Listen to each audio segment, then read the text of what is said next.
So, I made two variants of Labyrinth. Labyrinth Trap Out and Labyrinth Dogma. Dogma's a more monster-focused deck. Normal, standard, main deck monsters still. Because God forbid I ever interact with the extra deck in a meaningful way in my decks. In the decks that I make, I hate the extra deck. And yeah, here it is. It's still got a lot of traps, which is what I wanted, which is why I'm playing Labyrinth, that, and also Big Booba.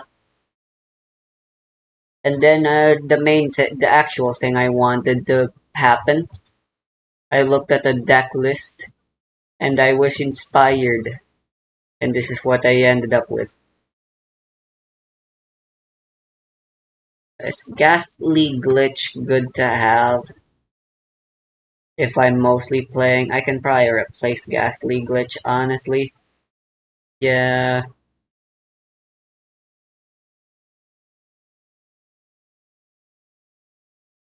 With another Floodgate.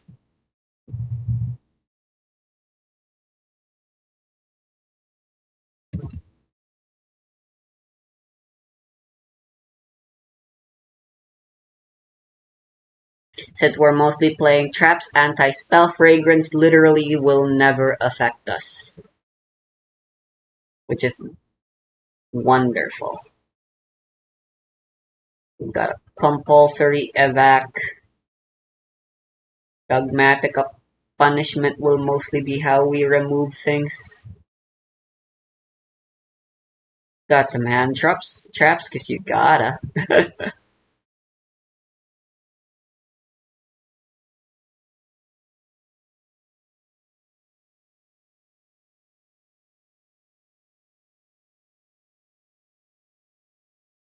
uh,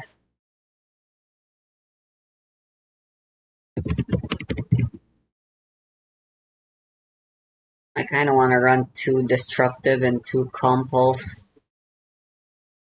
But I also want my deck size to remain 30.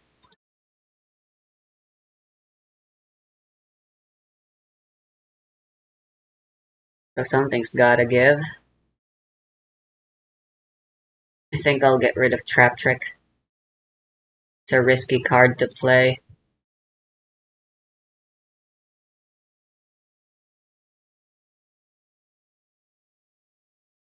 Most of the video I watched here won't apply for this deck.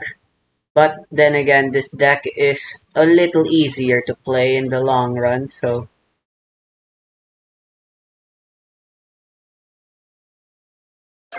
you just kinda set and hope for the best.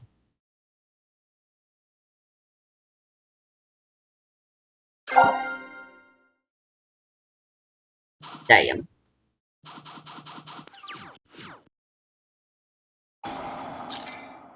It's Witchcrafter.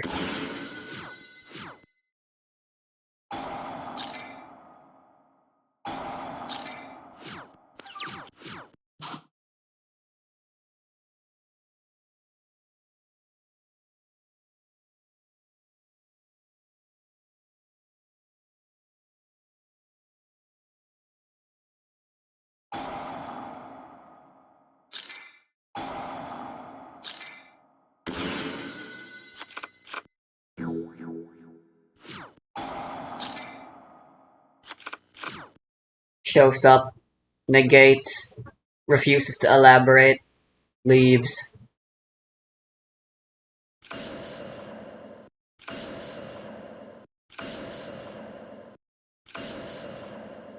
Should I set Ash Blossom for fun? Let's set Ash Blossom for fun. How bad? What could possibly go wrong?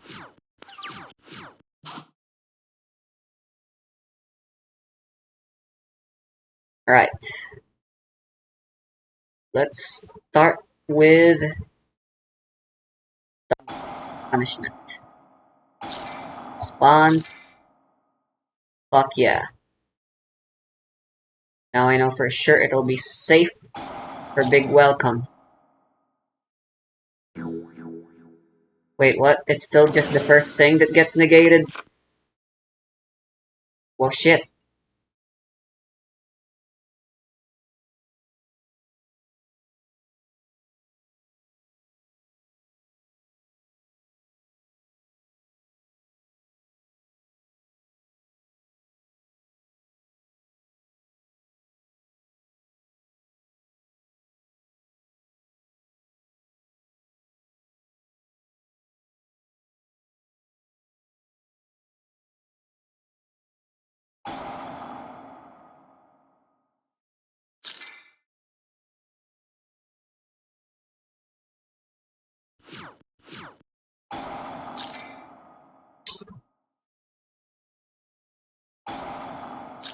The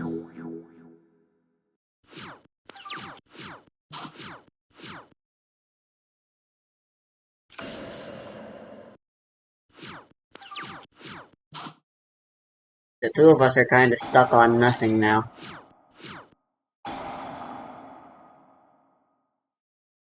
That's a top deck war. One I am not going to win.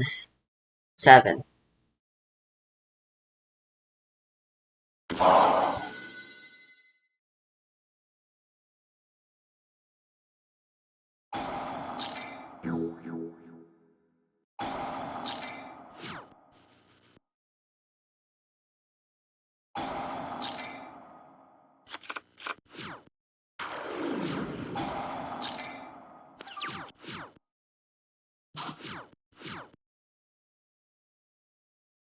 That sucks!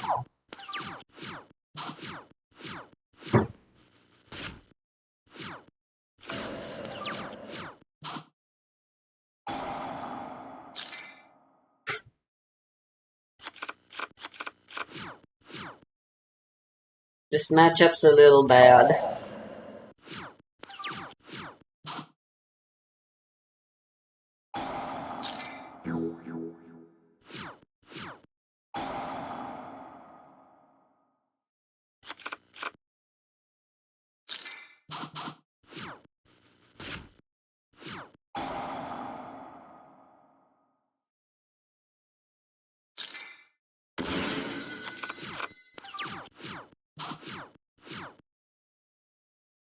I'm not winning.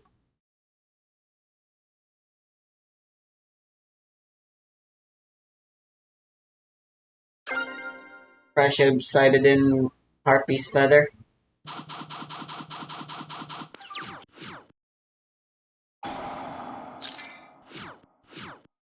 Fuck you too.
Holy shit.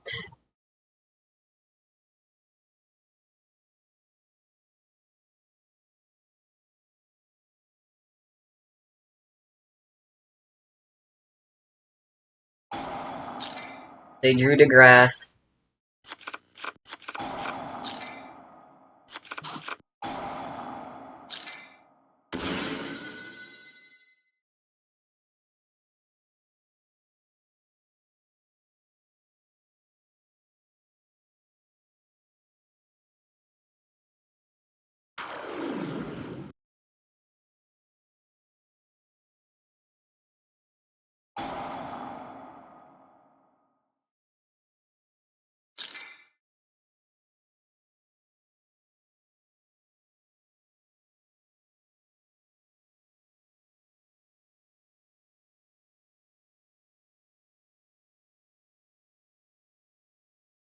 Oh wow, I hit both of my elder entities.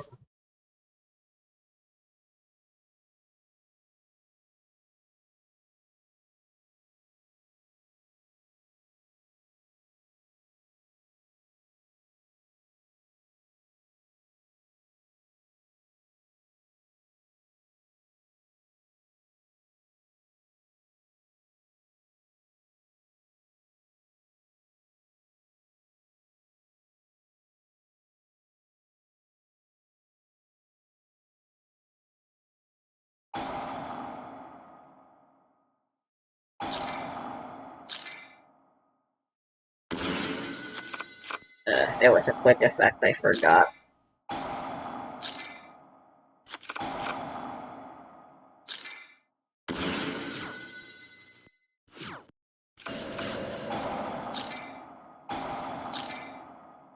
This matchup kinda sucks.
Ah, okay.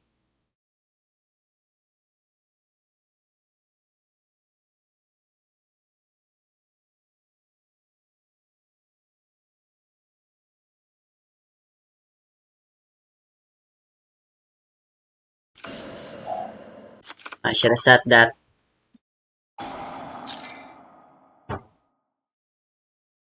Now I can just destroy. Actually, this has a graveyard effect, doesn't it?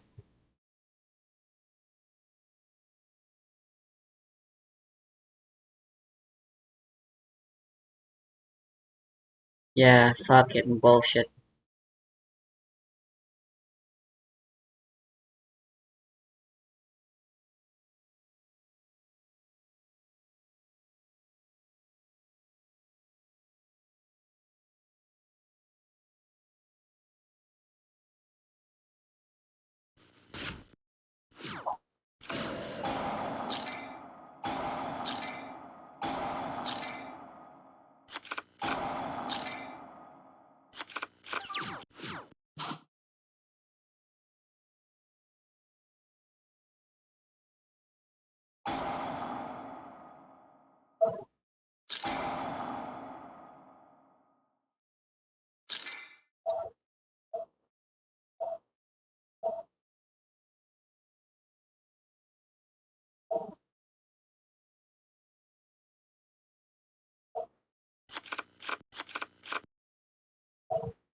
Try lethal.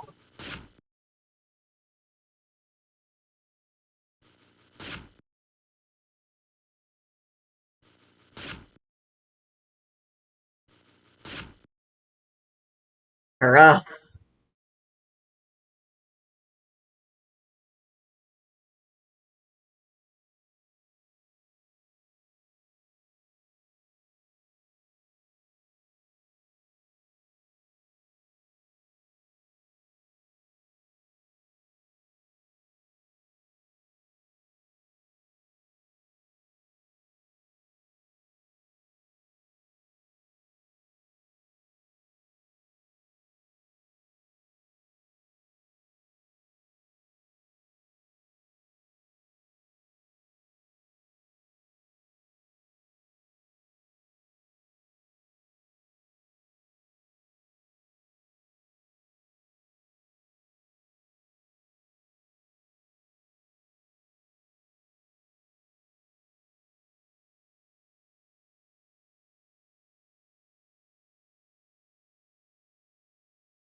Hmm.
Oh, shh. Wait, what? Oh, right, they can't target.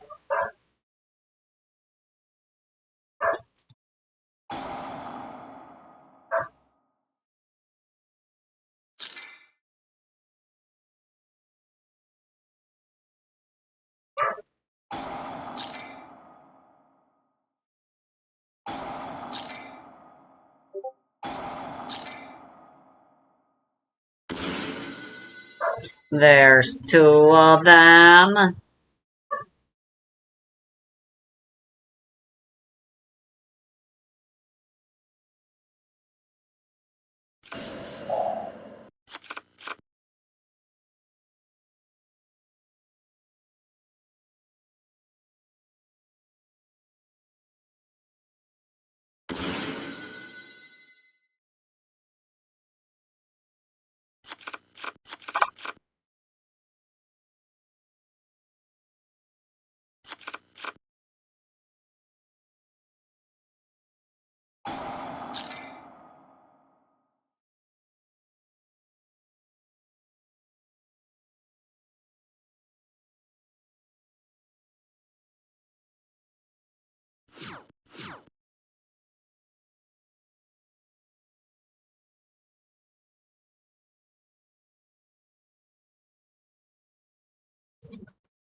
Hell yeah, that was awesome.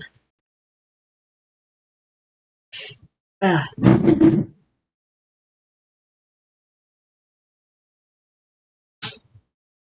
the trap variant is definitely a lot slower, but, well, it's done, so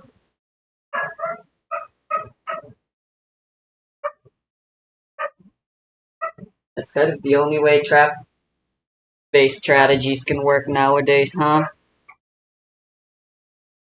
Oh, shit, I forgot to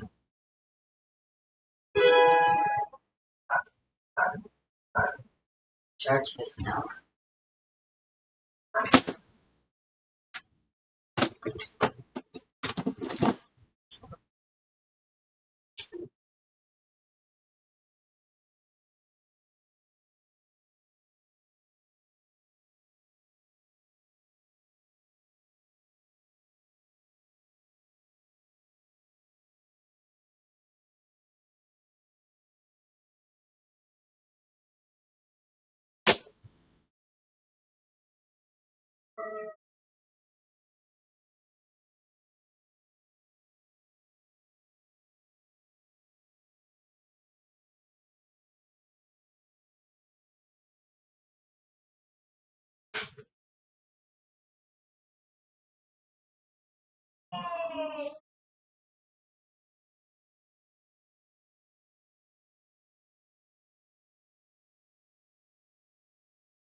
Also kind of seen a lot of the buses and are still able to we even killed the boss. I'm surprised about that. It was like a 7-phase boss with them.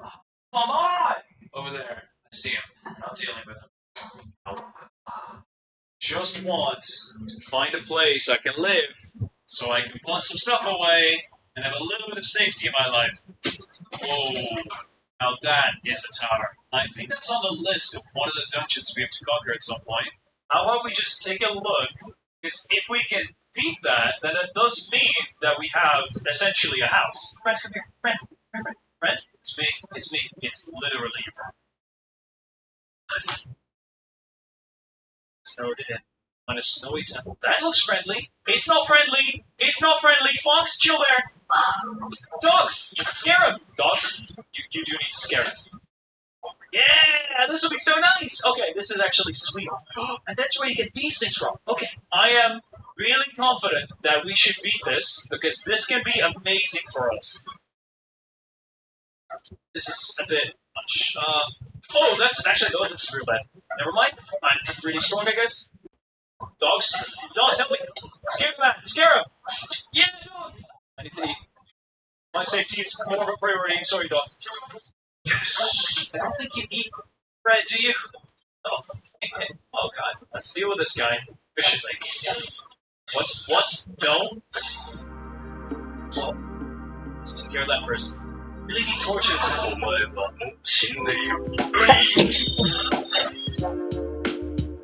What? Did I just get one shot? How much health did I? What? It really stings losing a ton of hours, kind of just like that. Nevertheless, I was expecting that. This is not a simple environment. It's a ruthless place with enemies that always scale up, and if you're not quick enough, it will show you how strong they are. I mean, the stray literally dealt 8 hearts of damage in one singular hit. But I'm not here to give up. We managed to beat boss, and while it is far from the 50 bosses I planned, it is not 0. We are here to try purple this time, and I have some ideas for a different approach. I'm excited about this one. I know we can do it, even if it takes a very long time, but we got this. I'll see you guys in episode 2.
talking about primordials today. Now, where to start? Primordials are easily some of the most important creatures within the entire Adventure Time story. Because of that, this actually may be the longest videos I've ever done, so pack up your things, get a snack, because this might take a while. Starting off, what exactly is a primordial creature? And the answer is pretty simple. They are a unique form of monster that basically existed before time and existence in the game. Basically, and although the monsters is exactly compare, the closer concepts get on this. Regardless, one thing you should know is that there is no such thing as a good primordial. There's no primordial encounter that has always shown us disregard for life. Locusts have raised an entire cult-like following, continuously sacrificing each other as well as destroy entire countries just for fun. Overlord destroyed entire worlds, conquered an entire solar system, and devoured thousands of populations just because he thought it would be kind of funny. And don't even get me started on the Lich or the various prisoners that were in the Citadel. Now, despite this incredibly bleak picture, I actually do not believe they do this out of malice, but more so due to the way they have been created. If you were an incredibly powerful cosmic entity, where the only thing that could possibly match you are gods who are created by your own thoughts and imagination, isolation, and the cosmic powers that are already above you in the first place, humility is no longer an option, it's a punchline. However, obviously there's always exceptions, and it's possible there were some that decided to be different, but I highly doubt it considering they all seem to be chaotic monsters. Now, even though they all seem to share some traits from one another, it should be noted that every single one of them is different in terms of the core beliefs. There's also a matter of their form. I already mentioned how every single one possesses their own unique beliefs, but their forms are also just as chaotic. Some are the size of entire planets. Others are smaller but possess unique features such as tendrils that can absorb the essence of various creatures. Due to their chaotic nature, their form can pretty much be anything you can imagine and can be as terrifying as you can imagine. It's also a matter of power. The primordials are seriously some of the most powerful entities in all of existence. A good example of this would be Kokon Tepe. Kokon Tepe had such an understanding of the universe that he became one of the first wizards to ever exist. His affinity for it was so great that simply consuming some of his blood would give you godlike power. Pretty much every single spell that you can possibly imagine is something that he was fully capable of utilizing. Yes, this even includes wish magic. So reality warping is completely on the table just when you're talking about Kokon Tepe alone. You also need to realize that due to the fact that they existed prior to time itself, they are completely aware of how time works and exist in every single timeline and difference in reality. To put this in a simple term, they share one line across an eternal cosmos. This also makes them functionally immortal both in the physical sense as well as the cosmic sense. When I say in the physical sense, I mean it quite literally. They are incredibly hard to put down even by destroying their physical bodies. Orgolorg was still able to speak and was completely sentient and was able to regenerate even after having his entire upper body completely destroyed by Fate. Kokon Tepe's body was completely obliterated. However, his heart continued to pump blood and he was still somewhat sentient. He was even capable of completely reincarnating himself with all of his memories and understanding of the universe as long as someone consumed his blood. This somewhat leads me to believe that they are somewhat immortal as long as their essence, or at least some piece of them, survives. Unless, of course, something in particular was specifically designed to kill them, but we'll talk about that later. It's also nearly impossible to kill them in the cosmic sense, because even if you completely destroy one of their vessels, they are continuously existing in every single dimension of reality naturally. And as I mentioned before, every single one of these vessels and incarnations completely know everything every other vessel of theirs knows. So basically they are a hive mind. And the only way to deal with them is to completely wipe them from every single form of existence at the same time, which still results in you having to kill at least one of them, which is already next to impossible. But moving on, let's talk about each individual primordial that we currently know about. Starting off strong, we have Orgolorg, who is one of the worst cosmic entities just by the sheer amount of cosmic crimes he has committed. Believe it or not, Orgolorg was one of the smallest entities that we saw within the Sea of Monsters. Now, size doesn't actually always equal power, but if it does in this particular instance, that would mean that Orgolorg was actually one of the weakest of all of the primordials that we currently know about. If that actually is the case, let that sink in, because this guy was still more powerful than 90% of the entire cast of Adventure Time. Now, a long time ago, after time originally began, he began his conquest, taking over entire planets as well.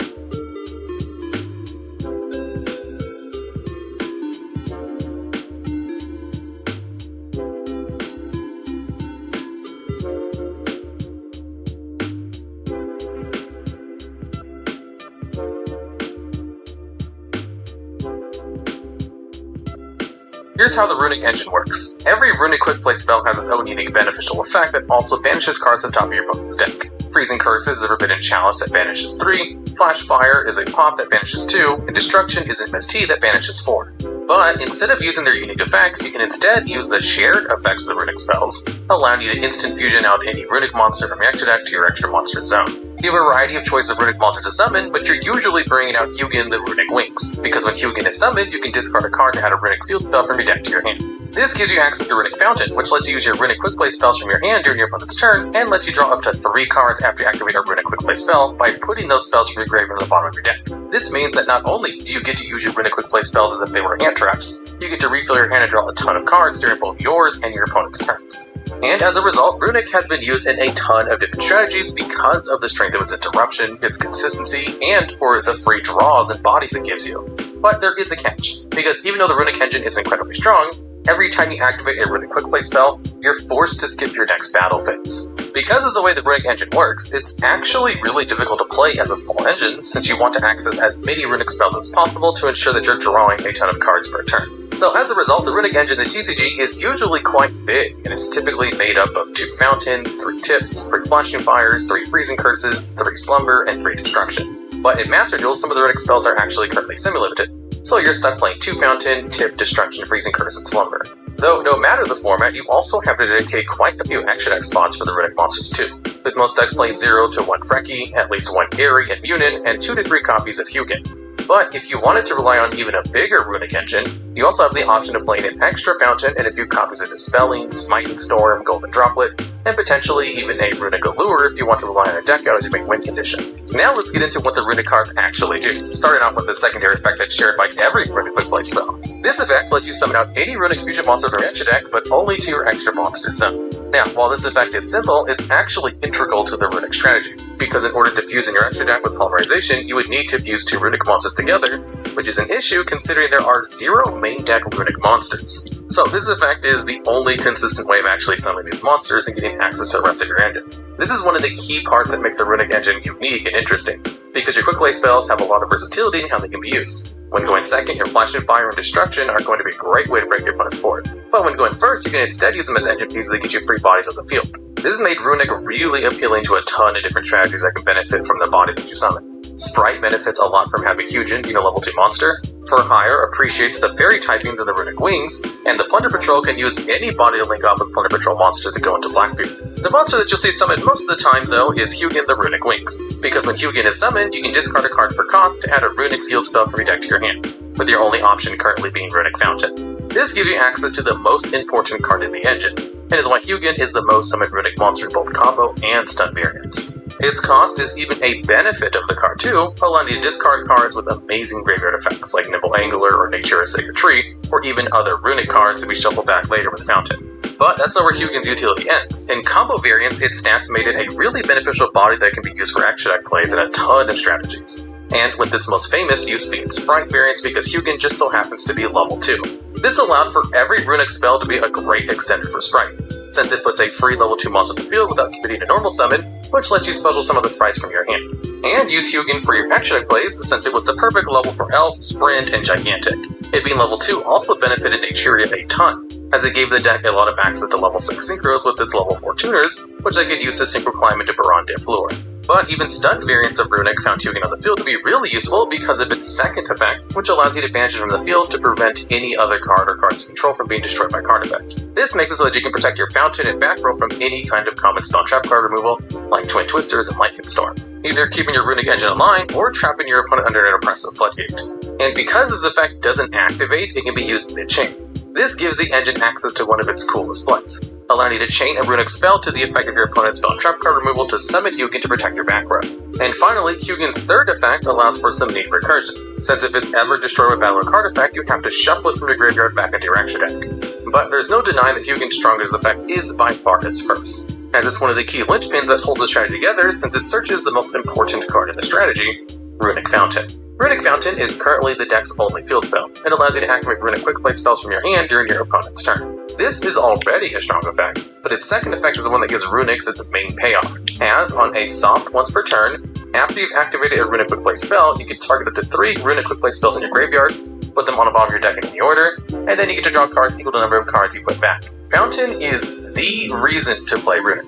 Its draw effect is absurd. Usually when you activate a Runic quick play spell, you're either going -1 or net neutral in card advantage depending on the effect you activate. If you're summoning out a body, you're trading the Runic spell for whatever you summon out, making it card neutral. And if you activate some level freeze curse and you get opponent's card, it's technically just a -1. But with Fountain, you either refill your hand to make up for this loss of card advantage, making it so you actually end up going +1 in this scenario while still interacting with your opponent and stopping their plays. Which means that with just a single copy of Fountain and some Runic spells, you can end up drawing 6 cards before you even reach your second turn, by using its draw effect on both your turn to extend and your opponent's turn to interrupt. The best part of this is the effect actually has a ton of synergy with its first effect, allowing you to use whatever Runic spells you draw on your opponent's turn as if they were hand tricks, converting those free draws into even more ways to trap your opponent and stopping them from popping off. And because every Runic spell can summon Hugin, which can get you access to Fountain, the engine is hyper-consistent, making it so you're always going to have access to your requested field spell. It's also a soft once per turn. So if you have multiple copies, you can potentially end up drawing 6 cards in a single turn, which is really useful if you happen to draw a Fountain, or if you have one in the graveyard added back with Gary to ruin things. Because whenever Gary is summoned from the action deck, you get to target any runic spell in your graveyard that isn't a quick play spell and add it to your hand. Gary also can be destroyed by card effects, and if it's destroyed by battle, you can destroy any card on the field, which is a nice bonus effect. Most of the runic engine is generally fairly recursive because of the effect of fountain, since you'll always be putting it back to use runic spells in order to draw cards, and Hugin can return itself to the action deck when destroyed. But without Gary, it's very difficult to recycle your already used fountains, and it potentially even costs you games if your opponent manages to run through every one of them with backloading. This is why Gary is usually a mandatory inclusion in most runic strategies, as it ensures that every aspect of your engine is recyclable, making it almost endless. But like Hugin, Jerry is also a strong body because it happens to be level 4.